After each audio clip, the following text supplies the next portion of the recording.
Hey, I'm Misha, a Paris-based filmmaker. This video is a part 2 of a talk with my friend Denys Lisovets, a cinematographer from Ukraine living in Toronto.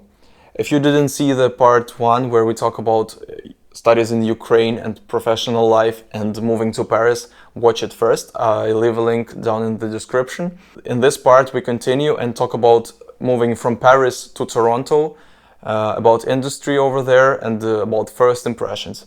So I hope you enjoyed. Please give this video a like. This way the algorithm will show it to more people. And let's get right into it. Denys, hello again. Hello, Misha. Our last conversation was so fruitful that we didn't have time to discuss everything. So I'm glad to see you again. And I would like to discuss and hear your story, how you moved from Paris to Canada, particularly to Toronto. Could you tell us whether it was connected with the opportunities for your professional growth as a director of photography or not? Moving itself? Moving in itself and choosing Toronto as the next destination. Okay, well, the relocation happened for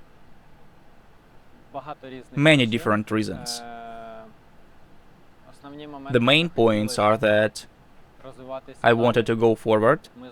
My wife and I didn't find a place in Paris, a spiritual place, and the constant expectation of financial stability is quite a concern too, and this concern is transferred to different aspects of life.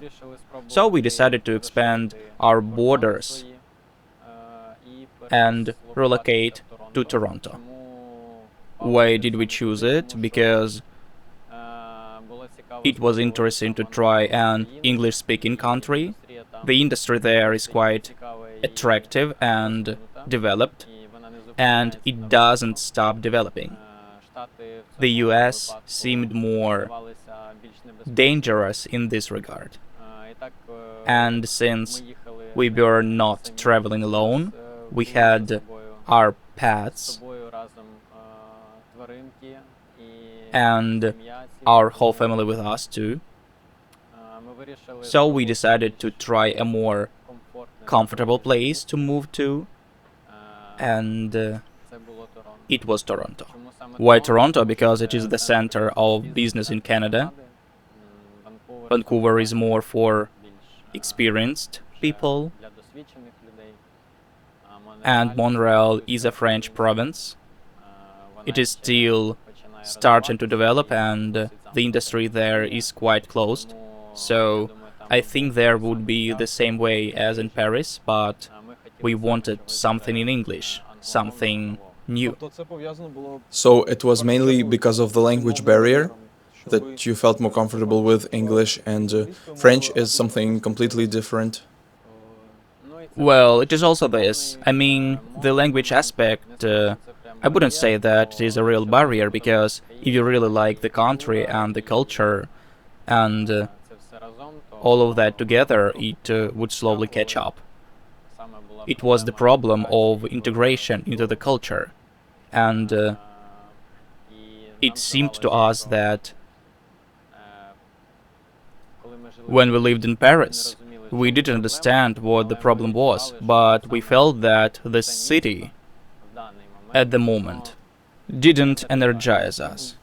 That the stage you were supposed to go through has already been completed here? Yes, it is possible that we have already realized what we needed, and we didn't close this place and this city for ourselves, but we wanted to move on and feel more spiritually calm and feel better as I felt in Ukraine.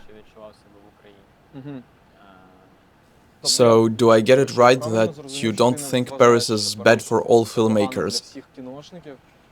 You just realized that it's not 100% your vibe and tried to find something that suits your rhythm better? I think Paris is a good place for cinema in general. There is a very strong cinema here, and I don't think it's bad for me as a filmmaker. I would like to continue filming here, and I think it will happen in the future. But it didn't suit us for life. It was the culture that didn't suit us to live in this place, especially at that moment. Did you know any cinematographers, directors, producers in Toronto before you arrived? Or was it a completely unknown situation? Maybe you just had some feedback from well-known people and so on? No, it was not completely unknown. There was an analysis of the relocation, such as where we would like to go, what kind of city it should be, and who lives there. Of course, we didn't make the move blindly.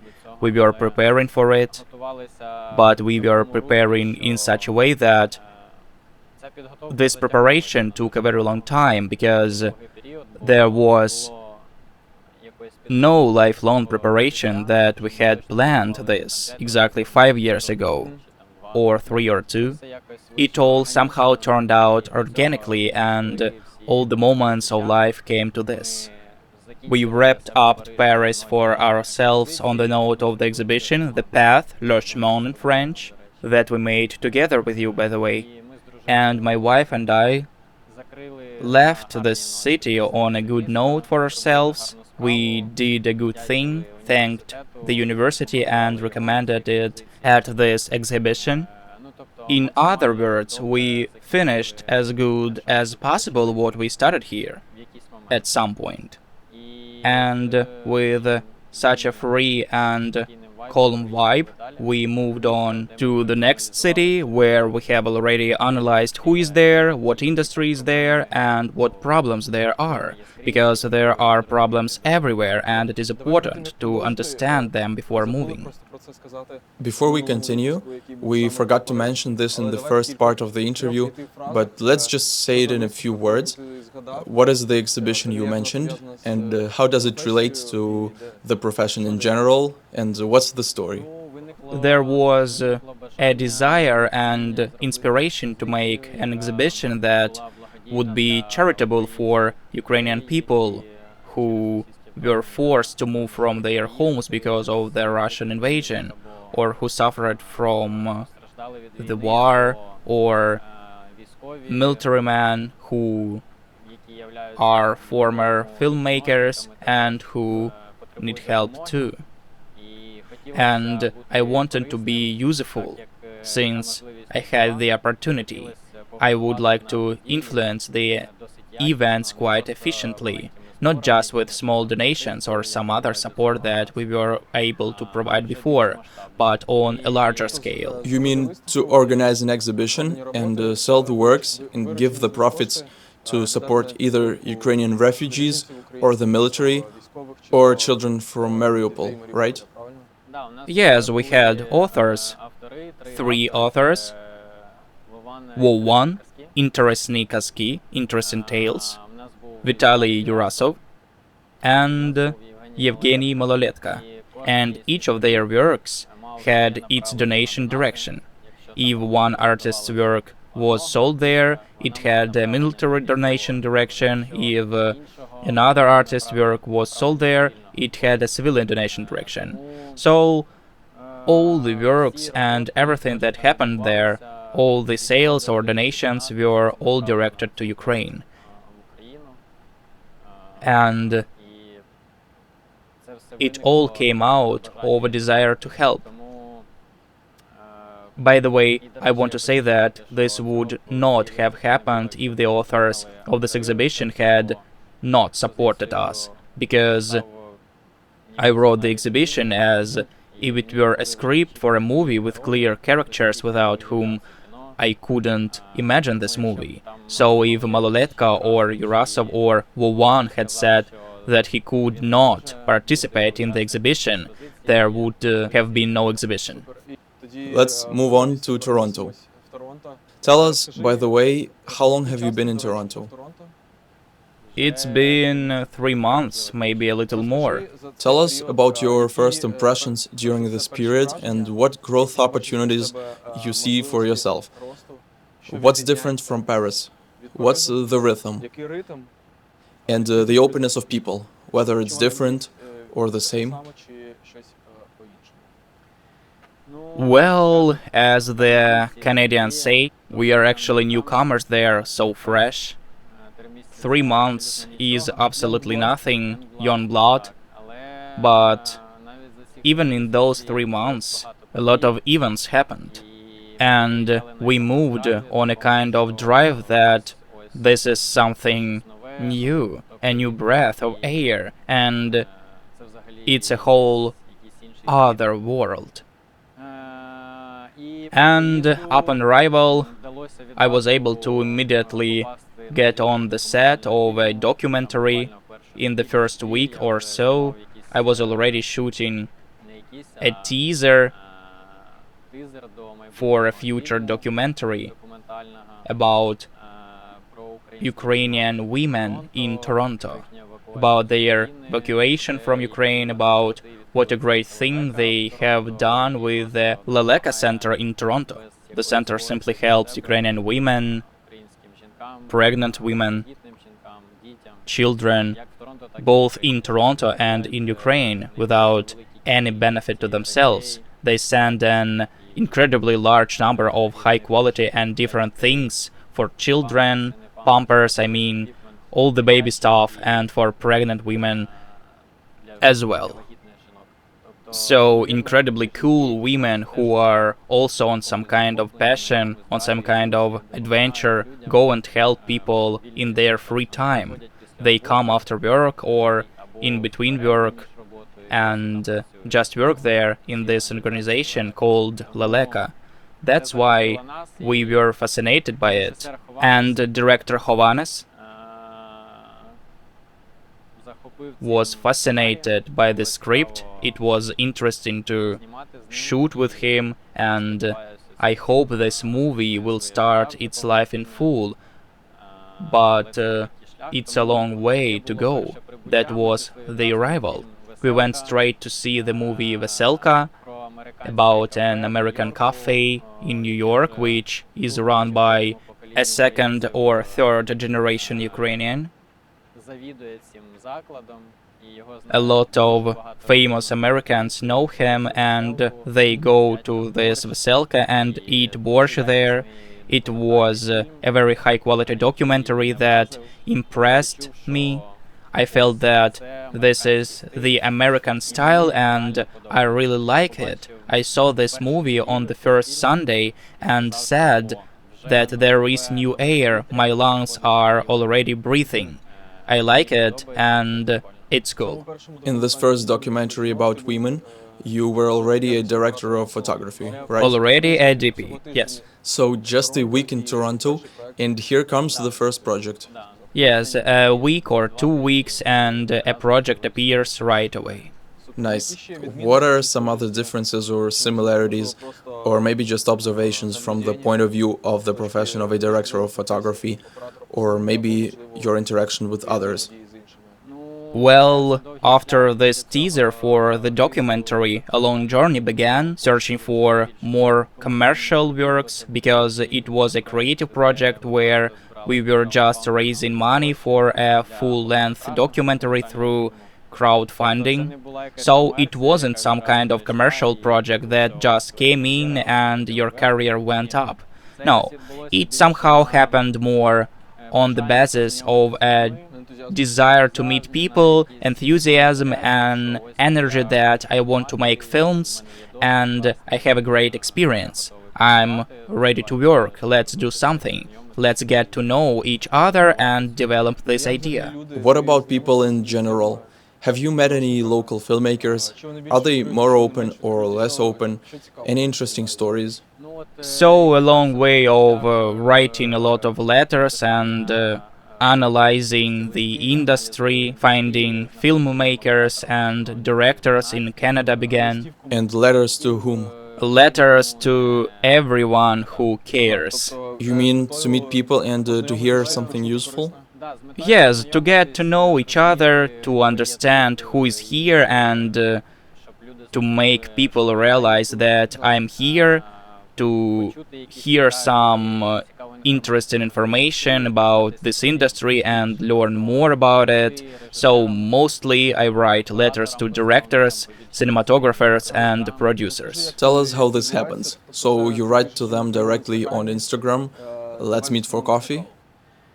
In general, it happens in such a way that you understand that no one will wait for you, and here you are in Toronto, all cool, with a third diploma after Paris, with some films from Paris and Ukraine and a great experience, and suddenly I'm not being hired anywhere. I mean, there was an understanding that you are just an ordinary person with experience, and the fact that you have some background behind you doesn't give you anything. You're a newcomer. New camera. Yes, you are a new camera, a new body in Toronto, and you need to talk first and understand what you can bring here, who you can be. And what do people say, if you've already managed to talk to some of the interesting ones? Well, I was more impressed by the openness, because I wrote letters not only officially, with official words, with official stamps on the email. I wrote ordinary messages on Instagram, sometimes on Facebook. I wrote to some very cool dudes and ladies, saying that I would like to meet you for coffee or tea and just talk. Maybe this connection will lead to something.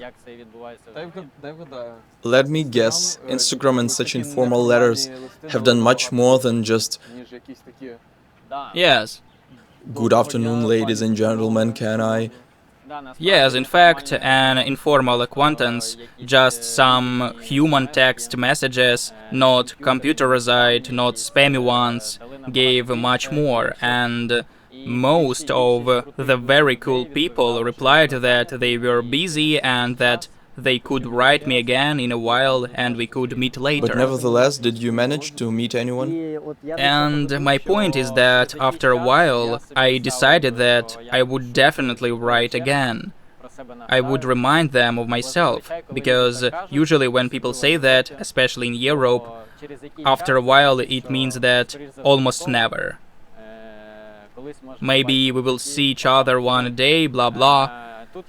Here I decided to test people and I wrote after a while, and every time I wrote after a while, they set a date, a place, and we met right away. That's cool, and maybe you can share some insights, stories maybe. What kind of insights? Experience of messaging or Rather from these conversations. from the conversations? People are very open-minded. They have experience of filming in Hollywood, in Europe, and working on large-scale projects. They talk to you just like a good friend. So me, Misha, I came to Toronto. I'm here for a week, and you, Denys, are an experienced DP. You're 50 years old or whatever. You've already shot features and won 2 Oscars. I write to you on Instagram, and there is a chance that you'll answer me and maybe even meet me for coffee if I'm lucky, right? Yes, and I meet you and help you. I try to tell you everything I know and help you. I mean, there are no holding back, because I think that when you hold back some information, energy, some experience, you try not to talk about yourself for free, as most people like to do.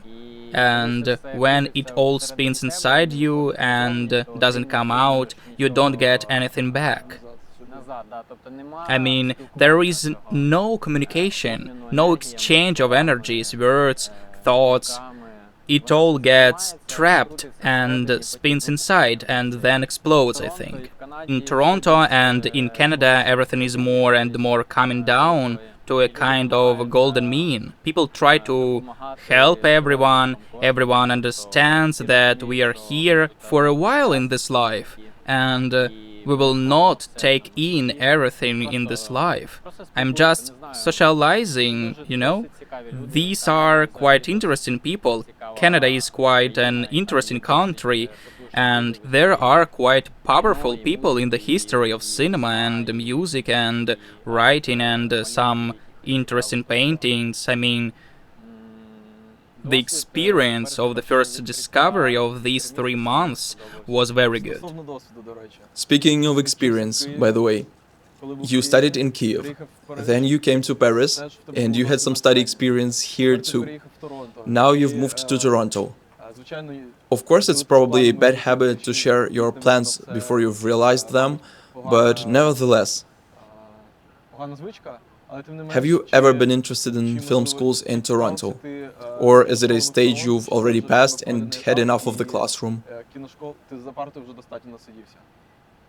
I feel like I won't get tired of sitting at a desk because I realize that progress doesn't stop with one thing in your head, and everyone who thinks they know everything are just self-deceiving, wearing rose-colored glasses. There is a lot we don't know, and even the great masters of camera believe they don't know everything and continue to learn.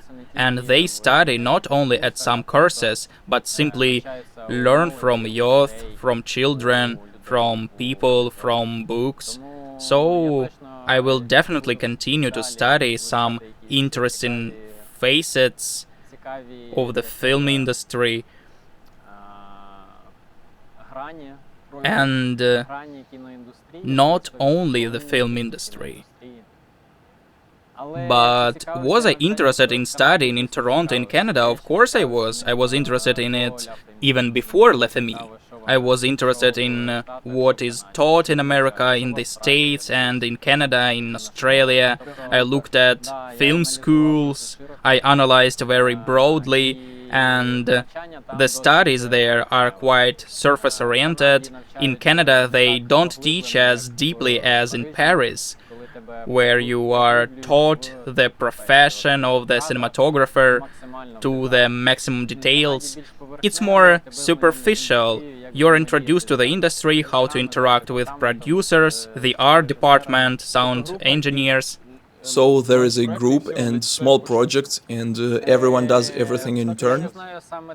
I don't know their system in detail, but it's superficial. Basically, you study everything. You don't have the specifics of being a cinematographer, and you study just film equipment, how to work with this and that, technical stuff. You study everything in general, and a little bit of production, and a little bit of directing, and a little bit of this, and there is no deepening at all. Then I have one last topic I would like to touch in our conversation: Ukrainians in Canada. The first contacts, and whether there is really this diaspora of Ukrainians in Canada that everyone is talking about, and how it feels in the film and visual arts professions. Yes, it is really powerful, and you can even feel it especially strongly after Europe. There are areas where every second house is lived by Ukrainians, and they are not just Ukrainians who live. They identify themselves as Ukrainians. They hang huge Ukrainian flags on buildings mixed with Canadian flags. So they understand that they are in Canada and that they are Ukrainians, and they are grateful, but they continue to identify themselves in their lives. They show that this is our culture. They organize Vyshivanka days in Canada. A large number of people walk down the main street to the monument of Lesia Ukrainka, which also surprised me. There are some museums of Taras Shevchenko in Toronto, and it's all quite strange because you feel like you are in some kind of American Ukraine. Yes, and there are so many Ukrainians that I really understand why this is the largest diaspora. There are really a lot of Ukrainians there. Let's now talk about our people, but in the film industry. So 3 months is nothing, but 3 months have been very rich in events, meetings, and information exchange. And I'm constantly surprised by Ukrainians. I constantly find some talented, cool Ukrainians who are either already in the industry or came with a very cool background, 10 times better than mine. And there are Ukrainians who are even 10 times better than those who are 10 times better than me.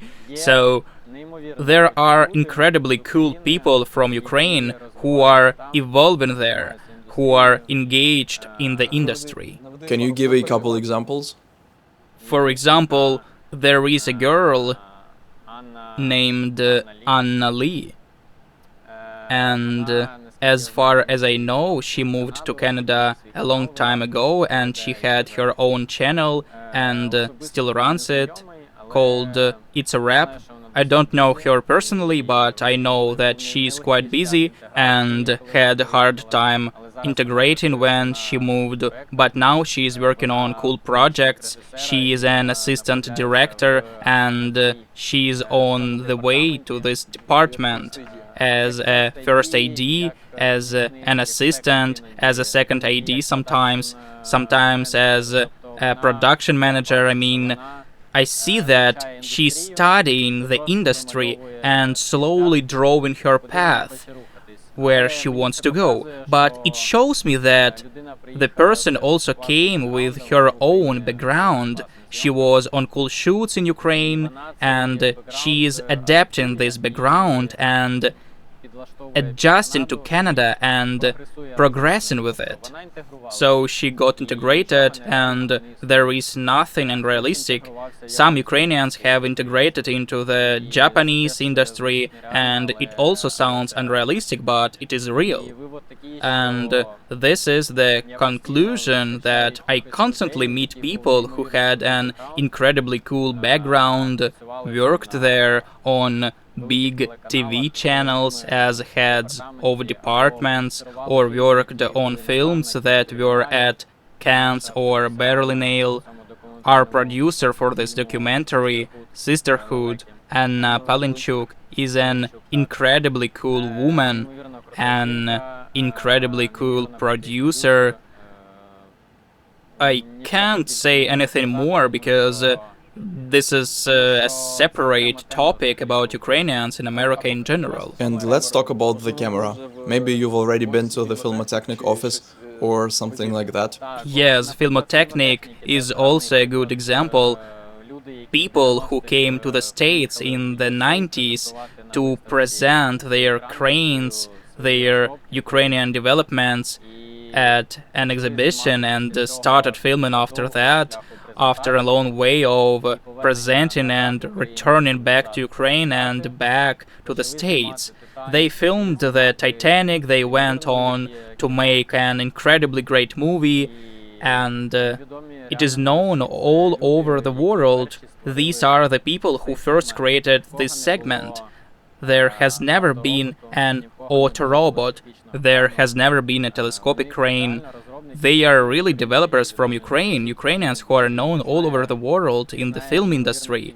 They are known by an incredible number of cool directors, and it's impressive. They started their career in the States, moved to Canada, and are headquartered in Toronto. We met them, they showed me these hangars. Alexei Zolotaryov is the founder of this office, the American office in general. They work with Kiev, and he showed me and told me about the whole path and what is happening in the industry now. I can't say anything but admiration. This is also a separate topic about such people, so 20 simple words are not enough. But I can only say that they prove that everything is real, that it is possible to come up with something in Ukraine or in your garage somewhere near Kiev or near Chernihiv or near Lviv or near Odessa, and the whole world will know about it.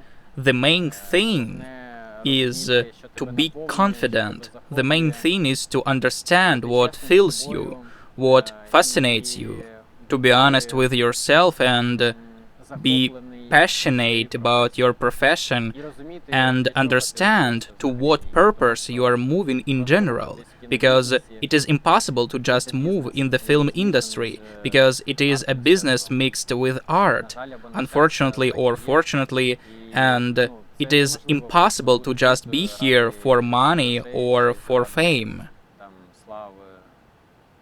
I think this is such a toy that everyone looks at and thinks it's so damn cool to make a movie, but it's just sweat and blood, a lot of different things that you go through, different obstacles behind the scenes, just an incredible number of different situations, both good and bad.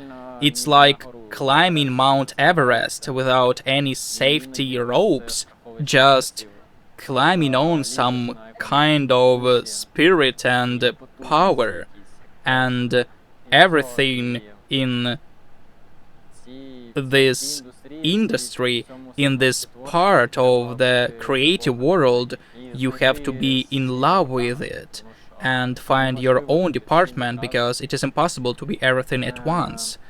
Something like that. This seems to me a great way to end.